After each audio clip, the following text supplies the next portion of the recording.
2 desa terendam dan banyak keluarga yang mengungsi ke kampung sebelah. Kalau kamu baca paragraf pembuka di sini, bertanya-tanya nggak? Penasaran nggak?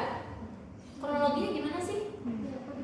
Nah, terus waktu mengungsi kayak mana sih? Mereka lari-larian, ada yang nikah sih, gitu. Terus ininya apa sih gitu? Bagaimana sih gitu kondisi yang pertamanya?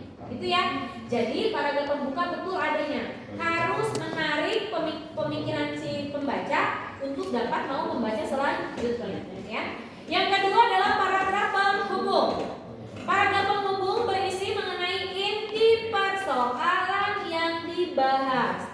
Memang cirinya paling panjang, paling berhubungan dan logis. Namun adik-adik, ciri di sini sekali lagi, ciri di sini hanya akan menjadi patokan atau acuan. Anda mau menyampaikan dengan cara apa? Yang penting acuannya ada. Paham ya? Oke. Contohnya paragraf penghubung. Kalau tadi kan paragraf pembuka lebih ke berita awal ya tentang kejadiannya. Sedangkan di paragraf penghubungnya atau paragraf isinya itu langsung spesifik kemana? Sekitar 137 kepala keluarga kehilangan tempat tinggalnya karena banjir. Itu udah langsung inti informasi ngasih tahu. Terus tahu ada korban sekian. Pemerintah segera memberikan bantuan berupa tempat pengungsian air bersih, makanan, minuman, obat-obatan dan pakaian. Itu pun sama. Memberikan informasi langkah si pemerintah. Sebelumnya tidak dibahas itu, tapi ini lebih ke nyawa. Ya. Yang terakhir adalah paragraf penutup. Paragraf penutup ini berisi simpulan, argumentasi, penegasan dan eksposisi mengenai hal yang penting yang sedang dibahas. Dengan kata lain, paragraf penutup itu boleh berupa argumentasi, boleh. Argumentasi itu bentuknya apa kalau dari paragraf? Sebuah sebuah apa? Pendapat ya? Dalam bentuk apa biasanya kalau di paragraf akhir? Kesimpulan. Iya apa?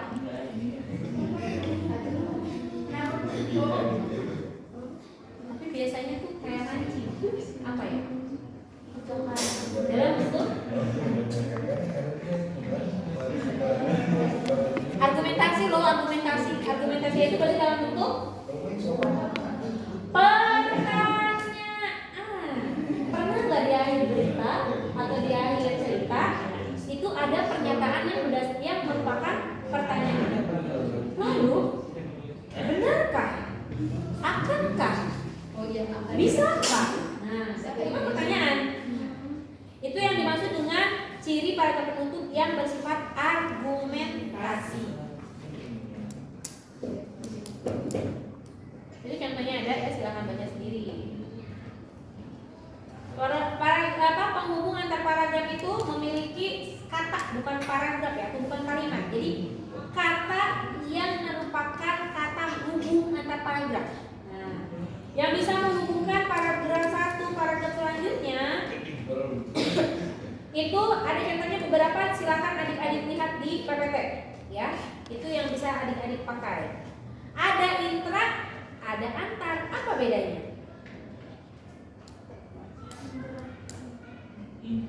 Kalau intra itu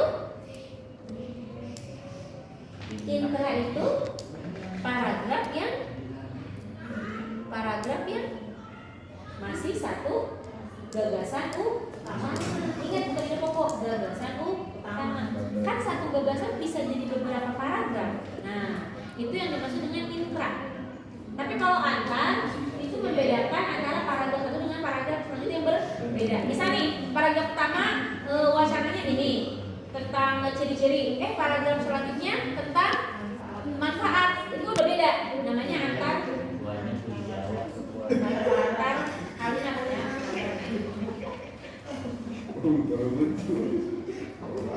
Selanjutnya, kajian pustaka dilewat dulu, loncat ke kajian pustaka dan atau karya ilmiah. Dalam karya ilmiah adik-adik itu ada kalimat-kalimat yang menunjukkan bahwa itu merupakan jenis kalimatnya gitu.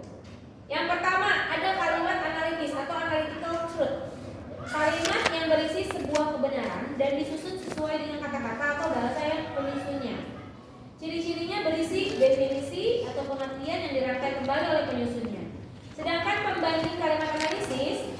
perbedaannya ya atau lawannya yaitu kalimat pragmatis. Kalimat pragmatis itu adalah kalimat yang berisi kebenaran namun dirangkai sesuai dengan kondisi pendukung selain bahasa penyusunnya.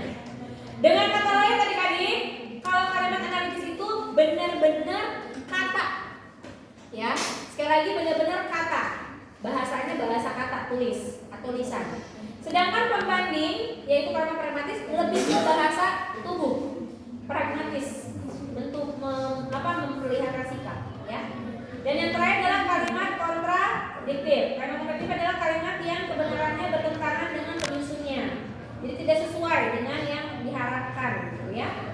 Dan yang terakhir adalah kalimat sintesis. Kalimat sintesis adalah kalimat yang berisi kebenaran dari hasil observasi dan pengamatan bahasa yang dirangkai sesuai dengan fakta-fakta yang ditemukan.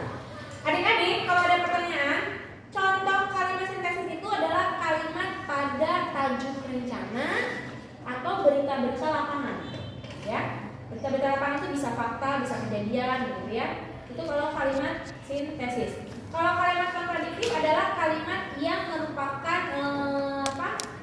bukan komentar, tanggapan atau pendapat. Sedangkan biasanya untuk pendapat-pendapat, komentar-komentar ya. Kalimat pragmatis itu biasanya ditemukan di yang ada penunjukan sikap. Ya mungkin pas wawancara, kalau sini contohnya gitu ya. Kenapa? Karena ketika wawancara kita terlihat ya sikapnya. Sedangkan kalimat analitis biasanya muncul di kalimat-kalimat dalam karya ilmiah atau buku, ya. Jenis-jenis kalimat sintesis, ternyata sintesis itu punya jenis. Ada dua katanya adik-adik. Kalimat sintesis positif itu berisi kebenaran yang sesuai dengan treatment yang diterapkan dan dilakukan. Sedangkan kalimat sintesis negatif adalah berisi kebenaran yang tidak sesuai. Kita lihat contohnya yang positif. Manusia sakit sembuh diberi shopping treatment. Kalau yang negatif itu manusia sakit sembuh diberi antibiotik. Apa bedanya? Apa bedanya?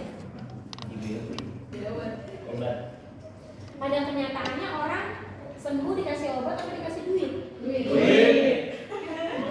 Itu yang dibedakan antara sintesis positif dengan sintesis negatif. Negatif itu bukan berarti salah ya, Neng. Kalau disimpulkan, negatif itu adalah merupakan kebakuan yang seharusnya.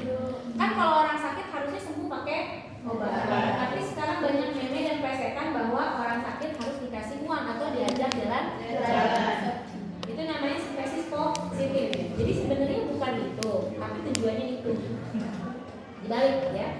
Perbedaan analitis dengan sintesis. Analitis yang mengandung kebenaran secara umum atau hipotesis, dan sintesis sesuai dengan hasil. 1. Semua orang yang pikir adalah orang yang pikir.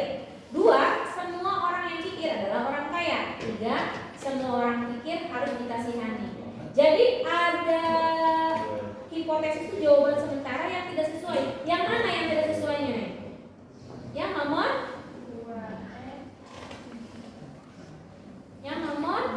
3. Kenapa? Karena ini tidak menunjukkan hipotesis dan tidak menunjukkan sintesis. Ya. Kenapa coba? Ada kata-kata apa coba? Ada kata-kata harus. Jadi kalau harus itu biasanya sama dengan wajib. Iya, tapi pendapat bukan. Emang aku harusnya gimana? Ya kan? Ya kamu harus maunya kita atau pendapatnya kita. Bedanya kalau nggak ada harus. Yang pertama dan yang kedua nggak ada harus. Itu benar-benar memang semua orang yang mikir adalah orang yang mikir, itu pernyataan, ya. Dan yang kedua juga sama, orang yang mikir adalah orang kaya, itu juga pernyataan. Beda kalau nomor